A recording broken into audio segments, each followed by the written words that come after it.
Oke teman-teman, ini total pengerjaan tadi 1 jam 40 menit ya teman-teman.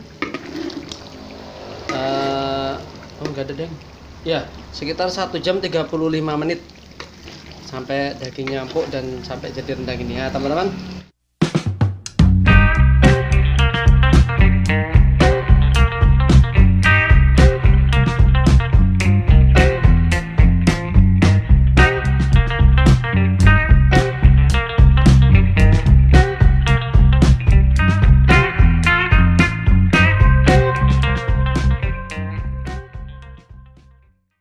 Assalamualaikum warahmatullahi wabarakatuh teman-teman. Alhamdulillah hari ini Idul Adha.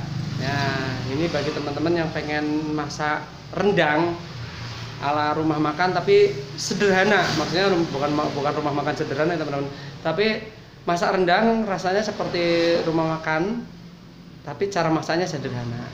Ini akan saya lihatkan prosesnya teman-teman. Oke teman-teman, barang yang harus disiapkan. Pertama, ini untuk masak rendang ini saya tadi dapat dagingnya ini kayaknya sekitar 2 kilo kurang sedikit. Nah, untuk 2 kilo kurang sedikit teman-teman siapin kelapa parut. Ini 1,5 kilo kelapa parut. Kalau di sana nggak ada yang parut itu butiran, itu mungkin sekitar 6 butir. 6 butir nanti diparut, diperesnya dibuat kental aja teman-teman. Jadi misalkan dikasih 5 gayung air aja, terus baru diperes.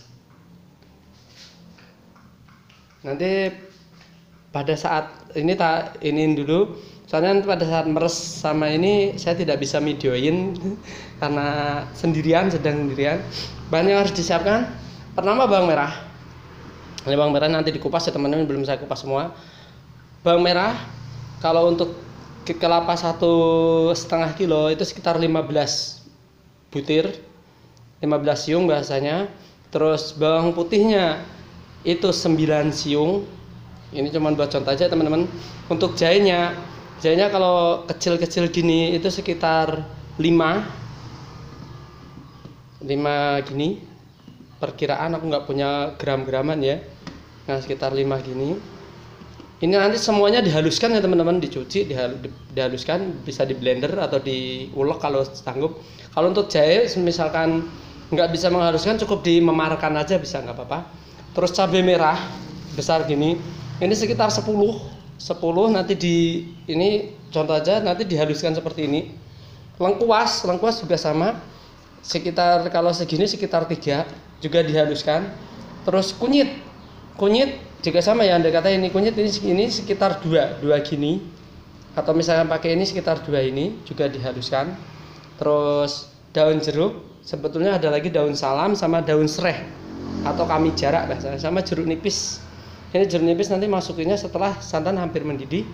Terus merica halus, penyedap rasa kalau memang suka, tapi karena dagingnya segini saya jarang pakai penyedap rasa. Kemudian merica halus. Terus ini teman, jangan lupa pakai bumbu rahasia atau bumbu keringnya. Nah, teman-teman, ini saya haluskan dulu, saya peres dulu, nanti kita langsung pergi ke wajan. Mana dulu yang harus ditumis. Teman-teman tadi kesambi ya, jadi pada saat masukin nggak sempat kerekam. Ini saya udah numis bawang merah, bawang putih, terus kemirinya ya di blender ya, dihaluskan ya. Jadi untuk proses penumisannya seperti video saya cara menumis benar. Istri saya pulang jadi ada suara rolling. Dia bawang putih dulu ditumis, kemudian setelah wangi masukin bawang merah, kemudian baru kemiri. Nah setelah dirasa kelihatan agak harum atau ini, kita masukkan jahe. Nah teman-teman, ini jahe tadi kan ada daun jeruk teman-teman. Nah, ini tips aja ya, tapi bukan tips ya, cuman cara saya itu biar daun jeruknya lebih wangi. Itu saya ikut blender di jahenya, karena saya pakai blender jadi blender bareng jahenya.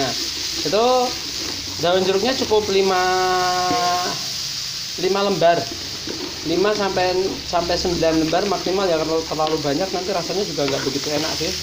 Cuman tergantung dengan bumbunya ya. Pokoknya untuk perbandingannya untuk apa ya porsi ya. Untuk bawang putih 9 siung itu daun jeruknya cukup 5 lembar aja. Bisa jadi 7 lembar nggak masalah atau tinggal kelipatannya. Nah, ya fokus. Nah ini setelah ini baru kita masukkan lengkuas, cabai, kunyit. Ya udah, lengkuas, cabai, kunyit ya teman-teman, karena pakai tangan satu ya. Ini kameramennya lagi sibuk bikin bakso teman-teman, jadi saya mengamera sendiri sambil numis-numis. Nah kemudian kita masukkan 5 lembar daun salam sama daun serai ya teman-teman. Nah setelah ditumis sempurna gini sampai benar-benar wangi atau matang, baru kita masukkan santannya yang tadi tak bilang harus kental. Oke teman-teman, kita sampai ke santan dulu ya teman-teman ya. Teman, ini bagi teman-teman yang tidak punya bumbu rahasia atau bumbu rempah, itu bisa diakali. Teman-teman nyari aja ini. Yang pertama teman-teman nyari kayu manis, itu sekitar 2 kali ini ya. Ini karena saya masih pakai bumbu rempah, jadi ini cuma buat contoh aja. Itu kayu manis, terus bunga lawang atau kembang lawang, atau di Jogja biasa disebut sama teman-teman kita PK, itu 3 saja, 3 atau 4.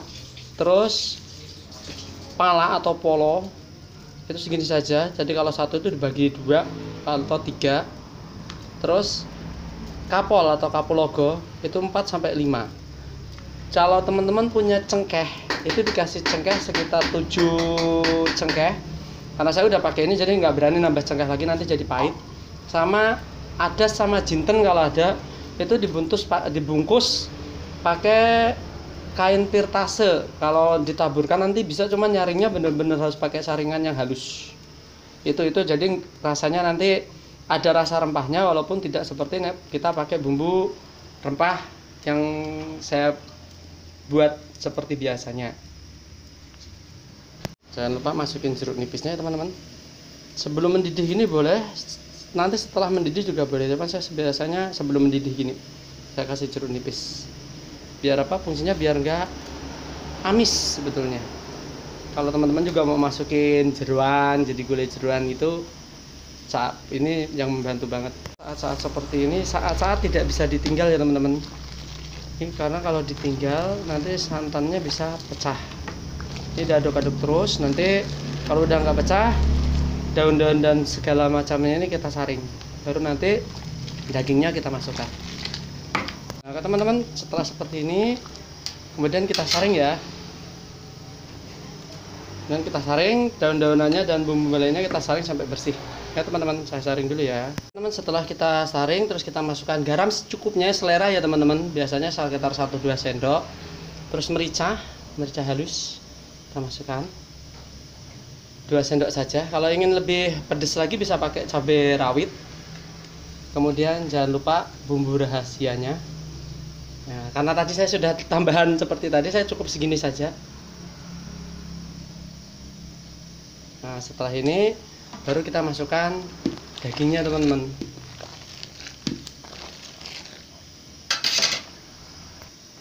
Ingat biar cepat empuk daging, masuknya benar-benar saat mendidih seperti ini ya teman-teman. Masukkan ditumpuk gini.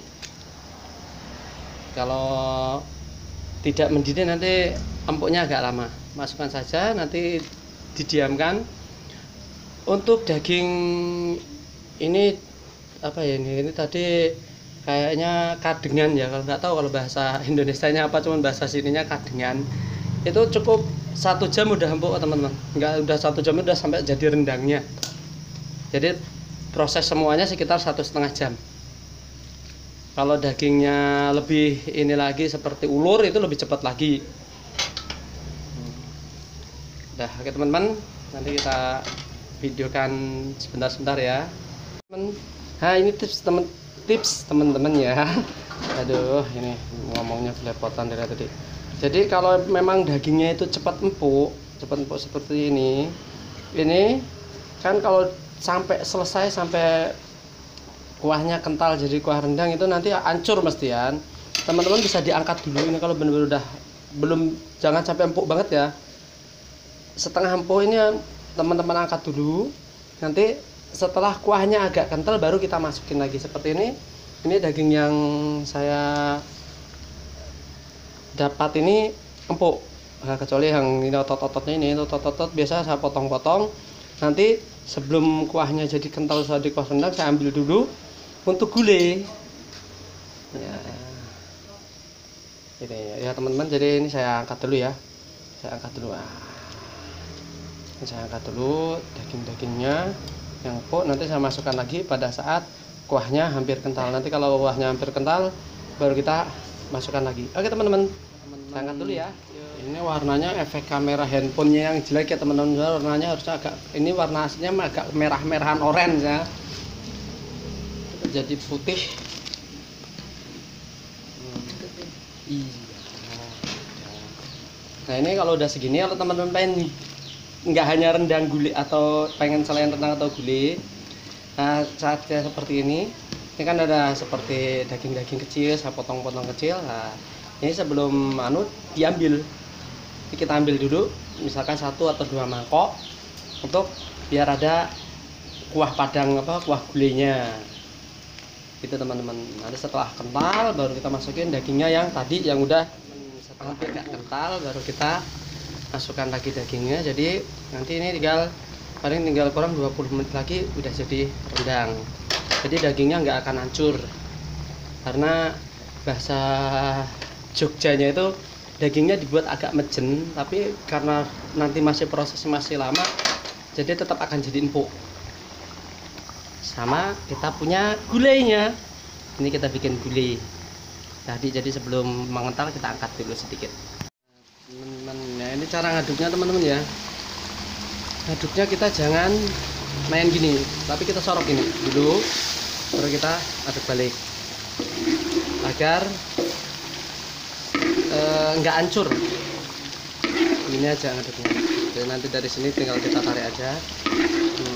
Kalau udah mau empuk itu kita ngaduknya cuma ngadukin gini aja. Jadi bahasanya yang diaduk itu kuahnya tidak sampai kental. Kalau udah hampir matang gini, sebisa mungkin apinya agak dikecilin ya teman-teman, biar nggak hancur dagingnya. Ini total pengerjaan tadi 1 jam 40 menit ya teman-teman. Enggak ada deng ya, sekitar 1 jam 35 menit sampai dagingnya empuk dan sampai jadi rendang ini ya teman-teman. Ada yang cukup sampai segini kuahnya kentalnya. Kalau ada lagi yang pengen lebih kental lagi, ini tinggal diterusin aja, diaduk-aduk sini terus sampai sesuai dengan yang diinginkan. Semakin kental itu akan semakin awet. Nah, tapi untuk untuk saya sendiri, saya lebih suka nggak terlalu kental gini. Nanti untuk penyimpanannya ini biarkan dingin. Kemudian jika tidak habis sekali makan dan memanas-manasinnya, teman-teman, ini setelah dingin jangan sampai kena tangan ya teman-teman.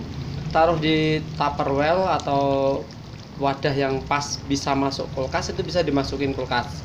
Nanti cara manasinnya seberapa yang pengen dimakan aja, itu panasin bisa pakai teflon, tinggal tambah air hangat sedikit tapi dibuat seperti sedia kala. Misalkan nanti dari kulkas kita ambil sekian, kita panasin pakai teflon, ditambahin air sedikit tapi dibuat segini lagi. Itu teman-teman, itu bisa sampai ini soalnya walaupun tidak masuk kulkas, kalau sudah sampai seperti ini, insya Allah 2 hari nggak basi teman-teman.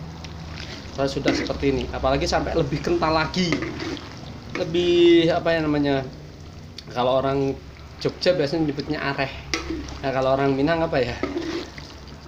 orang ada yang bilang dadak rendang gitu. Nah, itu ini kalau mau lebih awet lagi ini gini terus sampai benar-benar dengan api kecil ya teman-teman, apalagi dagingnya memang udah empuk. Nah teman-teman, mudah-mudahan membantu bagi teman-teman yang pengen masak rendang di saat Idul Adha ini. Terus jangan lupa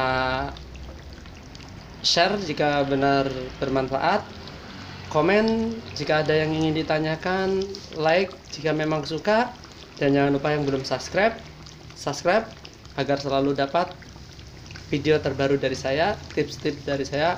Mudah-mudahan bermanfaat. Jika ada salah kata atau salah ucap, salah perbuatan, saya mohon maaf lahir dan batin.